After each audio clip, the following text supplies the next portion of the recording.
ఈ సినిమా నిజంగా ఎందుకు చూడమని చెప్తానంటే, నిజంగా ఒక మగాడి బాధ ఎలా ఉంటుందో కరెక్ట్‌గా చూపిచ్చాడు. ఎందుకంటే, అమ్మాయిలకి అది చాలా ఈజీగా తీసుకుంటారు గానీ, ఒక అబ్బాయి పెయిన్ మాత్రం ఎంత హార్ట్ టచింగ్ ఉంటదో అంటే, అంటే నేనెందుకు చెప్తున్నానంటే, అమ్మాయిలు ఆళ్ళ తప్పు కాదు. ఫ్రెండ్స్ కలవద్దా ఇది ఇది అని అంటారు. కానీ వీళ్ళని అబ్జర్వ్ చేస్తూ ఈవిడ్ని ఎవడన్నా ట్రాప్ చేసేస్తాడేమో, నా ప్రేమ దూరం అయిపోద్దని ఒకటి బాధ ఉంటుంది కదా!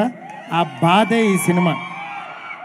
ఎందుకంటే ఇవాళ ఉన్న సొసైటీలో తప్పేం లేదు. అందరూ ఫ్రెండ్సు, అందరూ తిరగొచ్చు, ఎక్కడికైనా వెళ్ళొచ్చు, ఏదన్నా చేయొచ్చు. కానీ దీనంతటిని అబ్జర్వ్ చేసేది ఒక లవర్ ఒకడు ఉంటాడు. సిన్సియర్‌గా లవ్ చేసిన లవరు.